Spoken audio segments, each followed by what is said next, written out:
Hey friends, welcome to expert opinion. I am Bhawna from Uttar Pradesh. और friends, आज की इस वीडियो में हम डिस्कस करेंगे ईवीएस एनसीईआरटी इम्पॉर्टेंट फैक्ट्स के बारे में चर्चा करेंगे।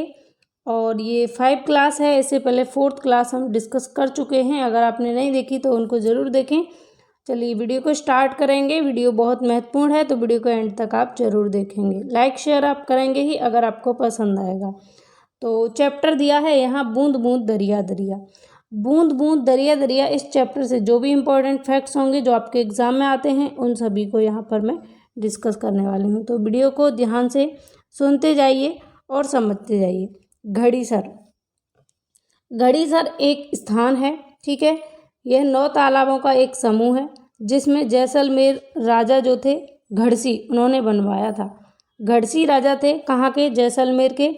और घड़सी ने इन तालाबों को बनवाया था, 9 तालाबों को। इसलिए इन 9 तालाबों के स्थान को क्या कहते हैं? घड़ीसर के नाम से जानते हैं। किसके नाम पर पड़ा?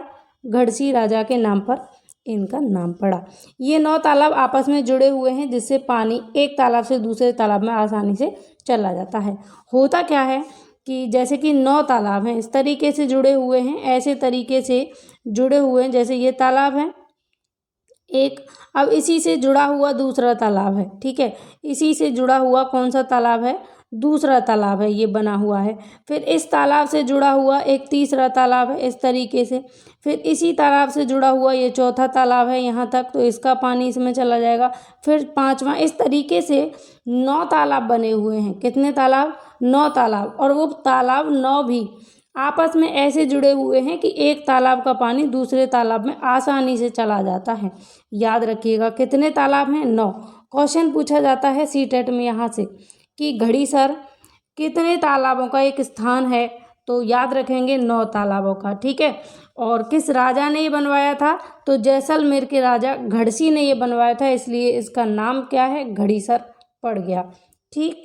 और तालाब जो हैं एक दूसरे से ऐसे जुड़े हैं कि जिनका पानी एक दूसरे तक आसानी से पहुंच जाता है। तो इतनी बात आपको याद रखनी है बूंद बूंद दरिया दरिया से।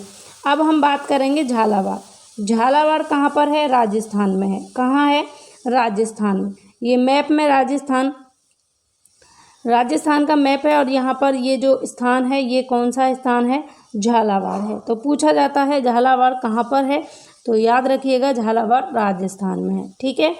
अगला पॉइंट, बारिश से झीलें भरने की खुशी मनाते हैं। जब बारिश होती है और झीलें भर जाती हैं, उसकी खुशी कहाँ मनाई जाती है? उत्तराखंड में मनाई जाती है। तो बारिश से झीलें भरने की खुशी कहाँ मनाई जाती है? उत्तराखंड में मनाई जाती है, याद रखिएगा। उत्तराखंड में जिम कॉर्बेट नेशनल पार्क है जो कि भारत का सबसे पहला नेशनल पार्क है। कहाँ पर है? उत्तराखंड में। इस जिम कॉर्बेट नेशनल पार्क का नाम हेली नेशनल पार्क भी था, लेकिन अब क्या है? जिम कॉर्बेट नेशनल पार्क है, याद रखिएगा। उत्तराखंड को फूलों की घाटी के नाम से भी जाना जाता है क्योंकि उत्तराखंड में फूलों की घाटी है, ठीक है, याद रखेंगे। चलिए आगे बढ़ते हैं अगले पॉइंट पर। कुएं सूखने का कारण। कुएं सूखने का कारण क्या है? ये क्वेश्चन पूछ लिया जाता है, तो ध्यान रखिएगा। मोटर से पानी निकालने की वजह से कुएं सूखे हैं। झीलों का समापन हुआ है इसलिए कुएं सूखे हैं। जमीन को सीमेंट से पक्का कर दिया गया इसलिए कुएं सूख गए। तो 3 कारण यहाँ पर लिखे हुए हैं। आपने देखा होगा कि ज़मीन में पहले क्या था, लोगों के पास में मोटर नहीं हुआ करती थी तो लोग कुएं से पानी लेते थे, उनका उपयोग करते थे, इसलिए कुएं सूखा नहीं करते थे। लेकिन जैसे जैसे लोगों ने कुओं का उपयोग बंद कर दिया, टेक्नोलॉजी फास्ट हुई, उसी तरीके से मोटर, नल वगैरह सारी चीज़ें लगने लग गई। जब घर घर में नल होगा, घर घर में मोटर होगी, तो कोई कुएं के पास क्यों जाएगा? नहीं जाएगा ना। इसलिए तो सबसे पहला पॉइंट दिया है, मोटर से पानी निकालने की वजह से कुएं सूख गए। दूसरा पॉइंट है झीलों का समाप्त होना, ठीक है। झीलें धीरे धीरे समाप्त होती चली गईं, इसी वजह से भी कुएं सूख गए। जमीन को सीमेंट से पक्का करना। जमीन को सीमेंट से पक्का कर दिया गया, इस वजह से बरसात का पानी जमीन में प्रवेश नहीं कर पाता और ज़मीन में जो पानी है उसकी कमी की वजह से कुएं सूख जाते हैं। तो तीनों पॉइंट आपको याद रखने हैं। कहीं से भी कुछ भी घुमा फिरा के पूछा जाए कुएं सूखने का क्या कारण है तो आप इजीली आंसर कर देंगे। नेक्स्ट आपके सामने पॉइंट है जोधपुर की कहानी। कहाँ की कहानी पढ़ेंगे हम? जोधपुर की कहानी। तो जोधपुर की कहानी में क्या पढ़ना है? 1986 में सूखा पड़ने पर पुरानी बावड़ी साफ करके 200 टन कूड़ा निकाला और उनसे पानी पिया। अब लोग बावड़ियों को भूल गए। देखिए, बावड़ियाँ हुआ करती थी, क्या? बावड़ियाँ, इनमें लोग पानी कलेक्ट करके इकट्ठा करके रख लेते थे बरसात के मौसम में और बाद में इसका प्रयोग किया करते थे बावड़ियों के थ्रू। लेकिन हुआ क्या था कि लोग जैसे जैसे अब टेक्नोलॉजी फास्ट हुई, घर घर में नल लगे, घर घर में मोटर लगी, समर लगी, तो उससे हुआ क्या, लोग बावड़ियों को भूल गए, इनका उपयोग करना भूल गए। लेकिन 1986 में क्या हुआ था? 1986 में सूखा पड़ गई थी, कहाँ पर? जोधपुर में। तब 1986 में जब सूखा पड़ी थी तो लोगों ने बावड़ियों को साफ कराया था और बावड़ियों में से 200 टन कूड़ा निकाला। ठीक है, पुरानी जो बावड़ी थी उससे 200 टन कूड़ा निकाला, उसको साफ किया और तब उसमें पानी भर के उसका उपयोग किया, पानी पिया। तो याद रखिएगा कि बावड़ियों की कहानी में 1986 में सूखा पड़ी थी, कहाँ पर? जोधपुर में। तो ये क्वेश्चन पूछ लिया जाता है। एक ये क्वेश्चन पूछ लिया जाता है कि बावड़ी को, जोधपुर में बावड़ी को साफ करके 1986 में कितने टन कूड़ा निकाला गया? तो 200 टन कूड़ा निकाला गया। ठीक है, ये छोटे छोटे पॉइंट हैं जो एनसीईआरटी में दे रखे हैं और इनसे सीटेट में क्वेश्चन बन जाता है। नेक्स्ट पॉइंट है पानी का उपयोग। ये चैप्टर है, चैप्टर 7, ठीक है, क्लास 5 का, पानी का उपयोग। पानी के उपयोग में आपको याद रखना है कौन कौन सी चीज़ें। समुद्र और सागर का पानी कैसा पाया जाता है? खारा पाया जाता है। समुद्र या सागर का पानी कैसा होता है? नमकीन होता है, खारा होता है, नमक की मात्रा ज़्यादा पाई जाती है। सबसे ज़्यादा नमक की मात्रा कौन से सागर में पाई जाती है? तो मृत सागर में पाई जाती है। ये पॉइंट भी याद रखिएगा। ठीक है, कौन से सागर में पाई जाती है? मृत सागर में सबसे ज़्यादा नमक की मात्रा पाई जाती है। ठीक है, 300 ग्राम नमक 1 लीटर पानी में से निकाला जा सकता है। ठीक है, कौन से सागर में? मृत सागर में। फ्रेंड्स, अगला पॉइंट दिया है दांडी यात्रा। दांडी यात्रा या नमक यात्रा 1930 में अहमदाबाद से दांडी तक। ठीक है, क्वेश्चन पूछा जा सकता है कि दांडी यात्रा कहाँ से कहाँ तक हुई थी? तो अहमदाबाद से दांडी तक हुई थी। कब हुई थी? 1930 में हुई थी। किसके द्वारा? गांधी के द्वारा दांडी यात्रा या नमक यात्रा। ठीक है, आगे पॉइंट दिए हैं मलेरिया का कारण। मलेरिया किसके कारण होता है? प्लाज्मोडियम के कारण होता है। मलेरिया मच्छर कौन सा होता है? एनाफ्लीज मादा मच्छर होता है, भूरे रंग का। कैसे रंग का? भूरे रंग का। एनीमिया से दिल्ली स्कूल के बच्चे प्रभावित हुए, कब हुए थे? 17 नवंबर 2007 में। अब ये तीनों पॉइंट बहुत इंपॉर्टेंट हैं। यहाँ से 3 ही पॉइंट से आपसे 6 क्वेश्चन पूछे जा सकते हैं। ठीक है, क्वेश्चन कैसे पूछा जाएगा? मलेरिया किसके कारण होता है? प्लाज्मोडियम के कारण होता है। प्लाज्मोडियम के कारण कौन सा रोग होता है? मलेरिया होता है। मलेरिया फैलाने वाला मच्छर कौन सा है? एनाफ्लीज मच्छर है। एनाफ्लीज मच्छर कैसा है? तो मादा मच्छर है, भूरे रंग का। कैसे रंग का? भूरे रंग का। क्वेश्चन पूछा जा सकता है कि मलेरिया फैलाने वाला एनाफ्लीज मादा मच्छर कैसे रंग का होता है? तो भूरे रंग का होता है। ठीक है, एनीमिया से दिल्ली के स्कूल कब प्रभावित हुए थे? 17 नवंबर 2007 में। ठीक, तो इतने पॉइंट आपको याद रखने हैं। चलिए अगले पॉइंट्स हैं मच्छर के पेट में झांका। मच्छर के पेट में किसने झांका? रोनाल्ड रॉस ने। मच्छर के पेट को काट पीट करके कौन घुस गया? Ronald Ross. यानी कि रोनाल्ड रॉस ने मच्छर के पेट में झांक कर ये पता लगाया कि मलेरिया और ये सारी चीज़ें कैसे कैसे फैलती हैं। ठीक है, मच्छर के पेट में झांक कर। मलेरिया, डेंगू, चिकनगुनिया, इससे बचाव। ठीक, मलेरिया कैसे फैलता है ये जाना, किसके पेट में झांक कर? मच्छर के पेट में झांक कर। किसने? रोनाल्ड रॉस ने। मलेरिया, डेंगू और चिकनगुनिया, इनसे बचाव के क्या क्या तरीके हो सकते हैं? जैसे आसपास अपने पानी इकट्ठा नहीं होने देना है आपको। अपने आसपास में कहीं पर भी जल रुका हुआ है, पानी रुका हुआ है, जल का रुकाव है, तो वो नहीं होने देना है। इसके अलावा पानी के बर्तन को साफ रखना है। जो घर में आप पानी पीते हैं, यूज़ करते हैं, उनको आपको साफ रखना है। हर हफ्ते उनको सुखाना है। मच्छरदानी का यूज़ करना है। जब भी आपको सोना है तो मच्छरदानी का यूज़ करना है ताकि आपको मच्छर नहीं काटें, क्योंकि मच्छर के काटने से मलेरिया, डेंगू, चिकनगुनिया ये सारी चीज़ें फैलती हैं। गड्ढों में भरे पानी में मिट्टी का छिड़काव करना है, मिट्टी के तेल का छिड़काव करना है। ठीक है, जो गड्ढों में पानी रुका हुआ है उसमें किसका छिड़काव करना है, मिट्टी के तेल का छिड़काव करना है। उससे होता क्या है, उस पर एक परत लग जाती है जिससे कि ऑक्सीजन अंदर नहीं जा पाता और मच्छर पैदा नहीं होते, बकाया जो उसमें होते हैं वो वहीं पर नष्ट हो जाते हैं। ठीक है, इसलिए मिट्टी के तेल का छिड़काव किया जाता है। चलिए आगे बढ़ते हैं अगले कुछ पॉइंट्स पर जो इम्पोर्टेंट रहेंगे।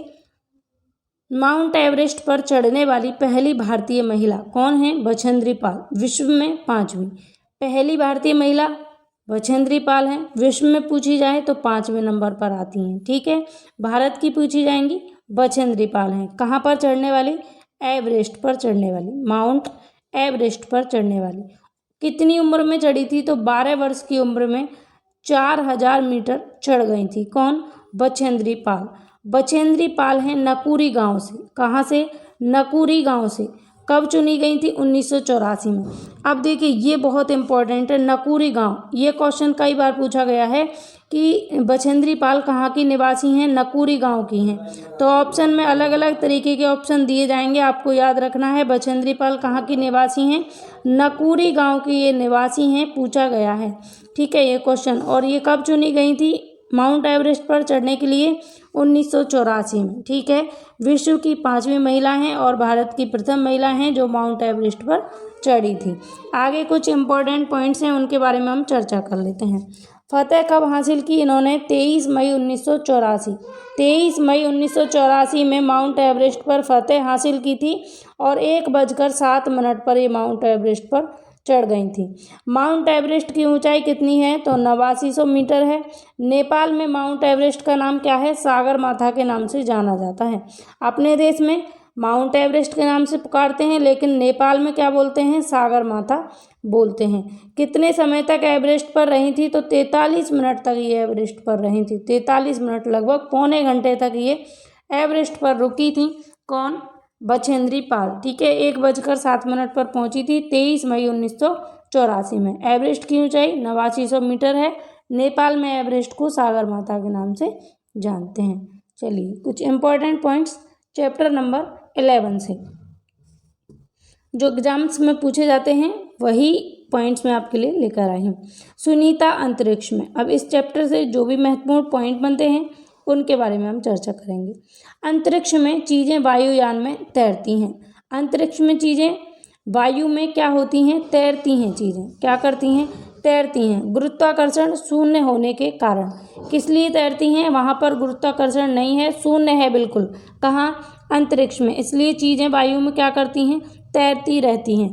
ठीक है, चांद पर उतरने वाले पहले व्यक्ति कौन थे, नील आर्मस्ट्रॉन्ग। कब उतरे, 1969 में। सुनीता विलियम कौन थी, तो हेलीकॉप्टर पायलट थी सुनीता विलियम। सुनीता क्या बनना चाहती थी, गोताखोर बनना चाहती थी। ठीक है, याद रखिएगा। ठीक, ये पॉइंट चारों इंपॉर्टेंट हैं। अंतरिक्ष में चीज़ें वायु में तैरती हैं, क्यों, क्योंकि वहाँ पर गुरुत्वाकर्षण बिल्कुल शून्य है, 0 है। चांद पर उतरने वाले पहले व्यक्ति नील आर्मस्ट्रॉन्ग हैं, 1969 में चांद पर उतरे थे। सुनीता विलियम हेलीकॉप्टर पायलट हैं और सुनीता विलियम बनना क्या चाहती थी, गोताखोर बनना चाहती थी, लेकिन हेलीकॉप्टर पायलट हैं, याद रखिएगा। अब है चैप्टर 13 जो कि महत्वपूर्ण है, इससे पॉइंट आपको याद रखने हैं। बसेरा ऊंचाई पर, ये चैप्टर बहुत इंपॉर्टेंट है। बसेरा ऊंचाई पर सबसे अधिक भीड़ कहाँ पर होती है, मुंबई में। सबसे ज़्यादा क्राउडेड जो सिटी है वो मुंबई है, सबसे भीड़ भाड़ वाला शहर। ठीक है, भारत का। दिल्ली से मुंबई की दूरी पूछी जाएगी तो 1400 किलोमीटर आप लगाएंगे। चांगथांग 5000 मीटर ऊंचा, ऑक्सीजन की कमी। चांगथांग प्रजाति 5000 होती है लगभग। ठीक है, भेड़ बकरी क्या देती हैं, तो मांस, खाल, दूध और ऊन। अब ये पॉइंट जो हैं इंपॉर्टेंट है। बसेरा ऊंचाई पर, देखिए लद्दाख में एक जगह है, कौन सी है, चांगथांग। कौन सी जगह है, चांगथांग। अब यहाँ के लोग लगभग, इनकी प्रजाति में 5000 लोग रहते हैं और ये एक स्थान से दूसरे स्थान पर चलते फिरते रहते हैं। घुमक्कड़ टाइप के ये लोग होते हैं, चांगथांग। 5000 मीटर की ऊंचाई पर ये लोग रहते हैं जहाँ ऑक्सीजन की कमी होती है। ठीक है, अब इतनी ऊंचाई पर रहने की वजह से जो इनकी भेड़ बकरियां होती हैं उनकी बहुत सारी मोटी मोटी ऊन निकलती है और उस ऊन से ये किसका निर्माण करते हैं, तो ये बनाते हैं एक लद्दाख में यानी चांगथांग प्रजाति की एक शॉल होती है। अब कमेंट करके आप उसका नाम बताइए कि वो शॉल कौन सी होती है जो जम्मू कश्मीर या लद्दाख में मिलती है, उसका नाम आपको बताना है कौन सी शॉल होती है। ठीक है। सबसे अधिक भीड़ कहाँ होती है? मुंबई में होती है। दिल्ली से मुंबई की दूरी कितनी है? 1400 किलोमीटर है। चांगथांग 5000 मीटर की ऊंचाई पर है जहाँ ऑक्सीजन की कमी है। चांगथांग प्रजाति 5000 लोग पाए जाते हैं। भेड़ बकरी इनको क्या देती है? मांस देती हैं, खाल देती है, दूध देती है और ऊन देती हैं। इनसे क्या करते हैं? मांस को खा लेते हैं, ये खाल से अपने और भी औजार वगैरह और काफ़ी चीज़ों का निर्माण कर लेते हैं। दूध को पीकर बेच कर के अपना व्यवसाय करते हैं और ऊन से शॉल बनाते हैं। ऊन से क्या बनाते हैं? ये शॉल बनाते हैं। ठीक है। और मैं आपको हिंट दे दूं कि इस शॉल को बनने में लगभग 250 घंटे लगते हैं और 6 स्वेटर की बराबर इसमें गर्मी होती है अकेली एक शॉल में। ठीक है। चलिए, अब आपने आंसर कर दिया है, मैं अब आपको आंसर बता देती हूँ। इस शॉल का नाम है पश्मीना शॉल। ठीक है। पश्मीना शॉल है जो कि चांगथांग प्रजाति के द्वारा बनाई जाती है। इनकी भेड़ जो होती हैं उनकी जो ऊन होती है उससे बनाई जाती है। एक पश्मीना शॉल में 6 स्वेटर की बराबर या 6 शॉल की बराबर गर्मी होती है और 250 घंटे में लगभग ये बनकर तैयार होती है और हाथ से बुनी जाती है। बहुत महत्वपूर्ण क्वेश्चन है, अगर पूछा जाए तो आपको आंसर करना है।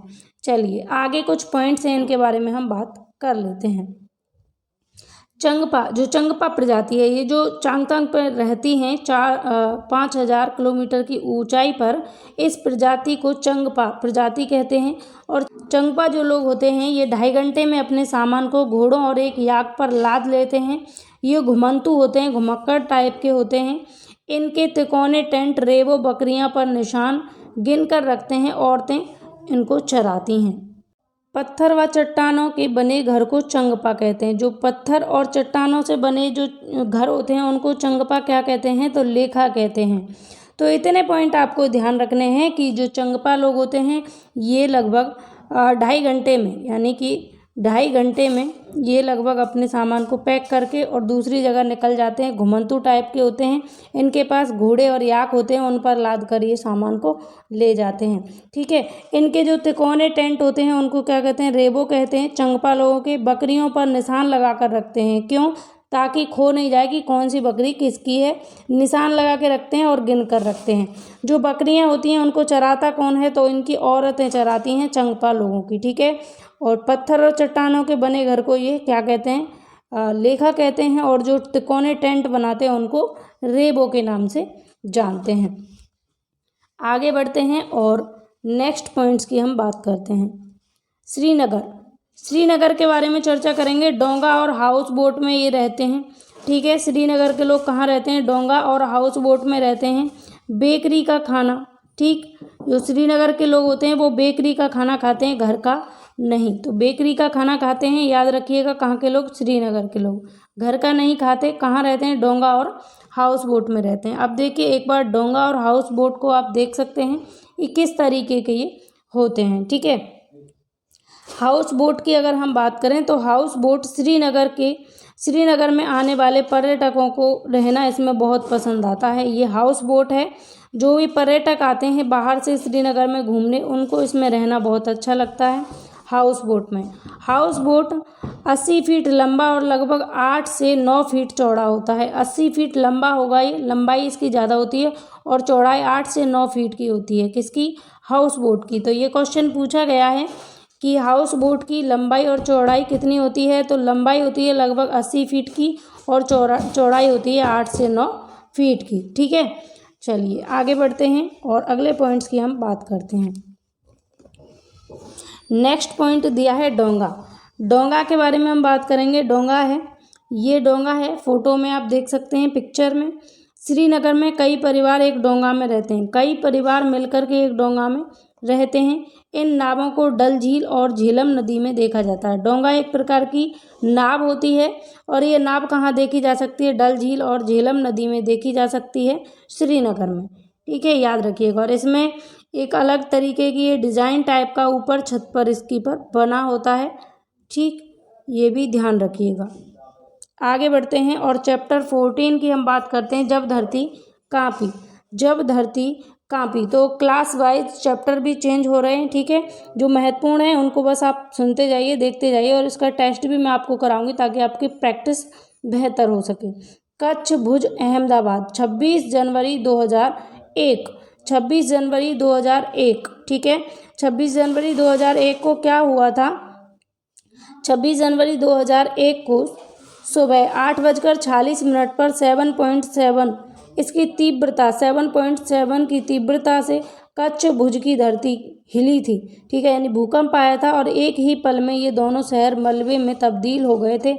20,000 से ज़्यादा जानें गईं और 1,67,000 से अधिक लोग घायल हो गए थे। इसके साथ ही करीब 6 लाख लोग बेघर हो गए थे। इस भयानक प्राकृतिक आपदा में कच्छ के 450 गाँव का नामो निशान मिट गया।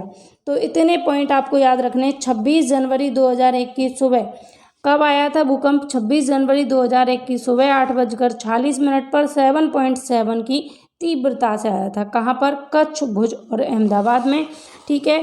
तो हुआ क्या था? 20,000 से ज़्यादा लोग चले गए थे, यानी जिनकी जान चली गई 20,000 से ज़्यादा थे। 1,67,000 अधिक लोग घायल हो गए थे और करीब 6 लाख लोग तो बेघर हो गए थे और 450 गाँव का तो नामो निशान ही मिट गया था। तो जब धरती कांपी, ये चैप्टर है, इससे रिलेटेड इतने पॉइंट आपको याद रखने हैं। तो सबसे पहली बात है कि यही पूछा जाएगा आपसे कि कच्छ और भुज में भूकंप कब आया था? तो 26 जनवरी 2001 को आया था। स्पीड कितनी थी? 7.7 की तीव्रता से 8:46 पर आया था। इतना आपको याद रखना है। चलिए आगे हैं कुछ इम्पोर्टेंट पॉइंट्स। उसी से ठंडा उसी से गर्म कहानी के लेखक तो जाकिर हुसैन हैं। पूर्व राष्ट्रपति जाकिर हुसैन की ये कहानी है, उसी से ठंडा उसी से गर्म, ठीक है, याद रखिएगा। भीमराव अंबेडकर हैं, महाराष्ट्र में गोरा गांव से। कहाँ से हैं? महाराष्ट्र में गोरा गांव से हैं। नागपांडा और अफसानी मसूरी बास्केटबॉल टीमें हैं मुंबई में, ठीक है। कहाँ पर हैं? मुंबई में। Victoria terminus railway station Mumbai में है। सोलापुर गांव कहाँ पर है? मुंबई में है। बच्चू खान प्लेग्राउंड कहाँ है? मुंबई में है। यह एक मुस्तफ़ा खान के नाम पर बनाया गया है। किसके नाम पर? मुस्तफ़ा खान के नाम पर बनाया गया है। वान गांव कहाँ पर है? वान गांव तो ये गुजरात में है। अब इतनी चीज़ें आपको याद रखनी है। आपसे पूछा जाए उसी से ठंडा उसी से गर्म कहानी के लेखक कौन है? डॉक्टर जाकिर हुसैन है। डॉक्टर जाकिर हुसैन कौन है? पूर्व राष्ट्रपति हैं। ये एक पूरा चैप्टर है, उसी से ठंडा उसी से गर्म। भीमराव अंबेडकर कहाँ से हैं? तो महाराष्ट्र के गोरागांव से हैं। नागपांडा और अफसाना मसूरी किसकी टीमें हैं? बास्केटबॉल की टीमें हैं। ये कहाँ की? मुंबई की। विक्टोरिया टर्मिनस रेलवे स्टेशन कहाँ पर है? मुंबई में है। सोलापुर गांव कहाँ पर है? मुंबई में है। सबसे ज़्यादा भीड़ वाला जो शहर है हिंदुस्तान का या इंडिया का कौन सा है? मुंबई है। बच्चू खान प्लेग्राउंड कहाँ पर है? मुंबई में है। मुस्तफ़ा खान के नाम पर इसका नाम रखा गया। वान गांव कहाँ पर है? तो गुजरात में है। इतने पॉइंट आपको याद रखने हैं इस स्लाइड के अंतर्गत। हम आगे बढ़ते हैं, नेक्स्ट पॉइंट की बात करते हैं जो इम्पोर्टेंट है। पुराने समय में अच्छे बीजों को लौकी के कवर में रखकर उसे मिट्टी में ढक देते थे, ठीक है। क्यों रखते थे? कीड़ों से बचाने के लिए उसमें नीम की पत्ती भी रखा करते थे। पहले क्या होता था, लोगों के पास बर्तनों की कमी थी तो क्या किया करते थे, जो लौकी होता है, लौकी यानी घिया, उसके अंदर से कुछ निकाल करके जो उसके अंदर होता है उसका कवर बकाया रख लेते थे। उसका कवर ऊपर एक ढक्कन टाइप का बना लेते थे, ठीक। आपने देखा होगा कमंडल भी होते हैं, जो साधु संत होते हैं वो लोग आज भी लौकी का यूज करते हैं उसमें अपना भजन कोतरी माला जो भी रखने की चीज़ें होती हैं उनको रखने के लिए, ठीक है। तो पुराने समय में लोग अच्छे बीज जो हुआ करते थे उनको रखने के लिए क्या करते थे, लौकी के खोखल को यानी कवर को मिट्टी में गाड़ देते थे, ठीक है, मिट्टी से ढक देते थे, मिट्टी से ढक देते थे और कीड़ों से बचाने के लिए उसमें नीम की पत्तियां रखते थे। अब क्वेश्चन क्या पूछा जाएगा कि कीड़ों से बचाने के लिए, बीजों को कीड़ों से बचाने के लिए किसका प्रयोग किया जाता है? तो नीम की पत्तियों का प्रयोग किया जाता है, क्योंकि नीम की पत्ती से कीड़े नहीं लगते और नीम की लकड़ी में भी कीड़े नहीं लगते, ठीक है। अब हम बात करेंगे अगले पॉइंट की। क्रोटॉन पौधा, क्रोटॉन पौधा यह जमीन में इसकी जड़ें ऊपर ही रहती हैं। क्रोटॉन का पौधा ऐसा है जिसकी जड़ें जो हैं वो ज़मीन में ऊपर ही रहती हैं। इस वजह से पानी की कमी से इसकी पत्ती सूख जाती हैं, क्योंकि जड़ें जब ऊपर ही रहेंगी तो नीचे ज़मीन से पानी अवशोषित नहीं कर पाएंगी, और पानी की कमी से होगा क्या कि जो पत्तियां हैं इसकी वो क्या होंगी, सूख जाएंगी। ठीक है, तो पत्तियां इसकी सूख जाती हैं। क्यों? क्योंकि इसकी जड़ें जो होती हैं वो ज़मीन में ऊपर ही रहती हैं। क्या नाम है पौधे का? क्रोटॉन पौधा। अगला है कुड़ुक। कुड़ुक झारखंड की जनजाति है। कुड़ुक क्या है? झारखंड की एक जनजाति का नाम है कुड़ुक। तो पूछा जाए कि कुड़ुक कहाँ की जनजाति का नाम है? झारखंड की जनजाति का नाम है कुड़ुक। कुड़ुक भाषा में जंगल को क्या कहते हैं? तोरांग कहते हैं। ये बहुत इंपॉर्टेंट है। कुड़ुक भाषा में जंगल को क्या कहेंगे? तोरांग कहेंगे। 1 टिन जमीन, ये क्वेश्चन कई बार पूछा जा चुका है। 1 टिन जमीन याद रखिएगा। 1 टिन बीज को जितनी जमीन में बोया जाता है उसे 1 टिन जमीन कहते हैं। ये क्वेश्चन सीटेट में बार बार रिपीट होता है, 1 टिन जमीन। और इसके अलावा कुड़ुक, ये भी क्वेश्चन बार बार रिपीट होता है। याद रखिए, जो पॉइंट्स मैं आपको कराने हैं एनसीईआरटी से, ये हर एक पॉइंट आपके लिए इम्पोर्टेंट है, तो बहुत ध्यान से आपको सुनना है। और टेस्ट चाहते हैं तो कमेंट करके ज़रूर बताइए कि इससे रिलेटेड आपके लिए टेस्ट भी दिया जाए। अगला पॉइंट है सूर्यमणि। सूर्यमणि एक गर्ल स्टार है। कौन है? Girl star. ठीक है, याद रखिएगा। सूर्यमणि कौन है? एक गर्ल स्टार है। ग्रेगर मेंडल की अगर बात करें, ऑस्ट्रेलिया के निवासी हैं और मटर पर इन्होंने प्रयोग किया था। किसने? ग्रेगर मेंडल ने। पूछा जाए ग्रेगर मेंडल ने किस पर प्रयोग किया? मटर पर प्रयोग किया। कहाँ के निवासी हैं? ऑस्ट्रेलिया के निवासी हैं। सूर्यमणि कौन है? स्टार गर्ल है। या ऐसे पूछा जाए कि स्टार गर्ल के नाम से कौन जानी जाती हैं? सूर्यमणि जानी जाती है। ठीक है, इतने पॉइंट आपको याद रखने हैं। आगे बढ़ते हैं अगले पॉइंट पर। हम बात कर रहे थे ग्रेगर मेंडल की, तो ग्रेगर मेंडल ने मटर पर प्रयोग किया। ऑस्ट्रेलिया के निवासी हैं। कब प्रयोग किया था? 1822 में प्रयोग किया था। 7 साल तक लगभग 28,000 पौधों पर इन्होंने प्रयोग किया। कितने पौधों पर? लगभग 28,000 पौधों पर प्रयोग किया। कितने सालों में? 7 सालों में। कहाँ के निवासी हैं? ऑस्ट्रेलिया के निवासी हैं। कब प्रयोग किया? 1822 में। किस पर प्रयोग किया? मटर के पौधों पर। मृत्यु के कई वर्ष बाद मिली मान्यता। जो इन्होंने प्रयोग किया था, आनुवंशिकता की खोज की थी, इनकी मृत्यु के कई वर्ष बाद इसको मान्यता मिली। ठीक है, ग्रेगर मेंडल इंपॉर्टेंट है, याद रखिएगा। क्वेश्चन पूछ लिया जाता है कि ग्रेगर मेंडल ने किस पर प्रयोग किया? मटर के पौधों पर। आगे है दशहरा कब आता है? तो वर्षा ऋतु के बाद आता है। दशहरा कब आता है? वर्षा ऋतु के बाद। नागपुर में दाल में मीठा डालकर खाते हैं। दाल में मीठा डालकर कहाँ खाया जाता है? नागपुर में खाया जाता है। अलबरूनी कहाँ से आया था? उज्बेकिस्तान से आया था। 1973 में कौन सी बुक लिखी? डाक टिकट। ठीक है, अलबरूनी ने 1973 में कौन सी बुक लिखी? डाक टिकट। कहाँ से आया था अलबरूनी? उज्बेकिस्तान से।